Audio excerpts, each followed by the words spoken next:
ရွှေမင်းသားတူးရီ channel ရဲ့အားလုံးကိုကြိုဆိုပါတယ်မနေ့က14ရက်8လ2026တောင်းကြနေမနေ့အတွက်အဲ့ဒီမှာဒီနေ့ခဏန်းရဲ့ foundation လေးကိုအရင်ကြည့်ကြအောင်3524ဆိုပြီးတော့နှစ်ခတ်နဲ့ပြီးသွားတယ်လူနာပုံစံတူဆိုလို့ရှိရင်သူ့ဘေးနားမှာပဲ9639ခွန်ဆိုပြီးတော့နှစ်ခတ်နဲ့ပြီးသွားတယ်ပေါ့နော်9639ခွန်ဆိုပြီးတယ်နောက်တစ်ခါနောက်ပုံစံတူတွေအနေနဲ့ဆိုလို့ရှိရင်ထပ်ပြီးပေးနေတာတွေ့တာက3544ဆိုပြီးဒီမှာတော့နှစ်ခတ်တဲ့ပါပဲနောက်တစ်ပင်ဆိုတော့18နှစ်ခတ်99တဲ့ဒီနှစ်ပွဲမှာတော့နှစ်ခတ်တဲ့လာခဲ့တယ်ဒီမှာတော့နှစ်ခတ်ပေါ့3996နှစ်ခတ်3524နှစ်ခတ်ဆိုဒီနှစ်ခတ်ပြီးတော့နောက်နေ့မှာပါဆို53ဆိုတော့ကဏ္ဍပြီးလာခဲ့တယ်အဲဒီ53ဆိုတဲ့ကဏ္ဍ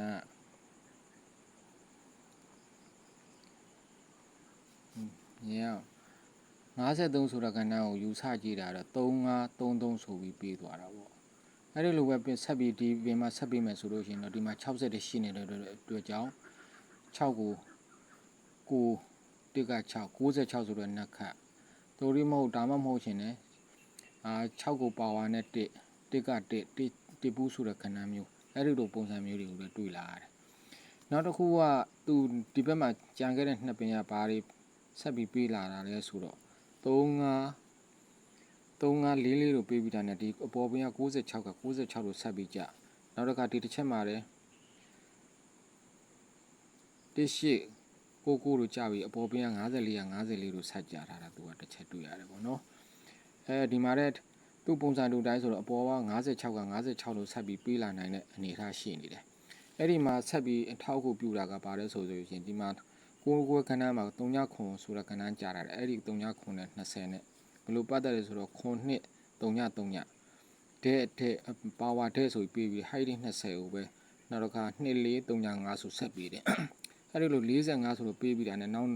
ဒီနေ့မနက်မှာ54ဆိုပြီးတစ်ချက်ပြီးသွားတယ်90 20 39ခွန်20 4554ဆိုပြီးတယ်နောက်သူ့မှာလည်းခွန်6ကို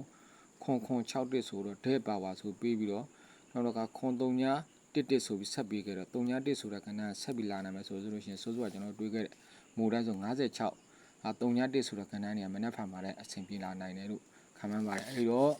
မနက်ဖြန်14ရက်8လ2026တောက်ကြနေမနေ့အတွက်ဆိုလို့ရှိရင်တော့သူကနေကုန်းအထီကြီးကတော့နေကုန်းအထီကြီးက138ပါနေကုန်းအထီကြီးက138နောက်ကမနေ့အချင်းရတော့နှစ်ခွန်အချင်းကြိုက်ပါတယ်အဲဒီမှာ main အနေနဲ့ဆိုလို့ရှိရင်1ဘူး69ဆိုတဲ့ခဏနေကြိုက်တယ်အရာအနေနဲ့ဆိုလို့ရှိရင်တော့61 31 56နောက်ကအပူရန်ကျင်သေးရင်တော့2ဘူးခွန်ဘူးဆိုတဲ့ခဏနေကြိုက်ပါမနေ့ကမှအားလုံးပဲကမ်းစပြီးတော့အဆင်ပြေအောင်မြင်နိုင်ကြပါစေ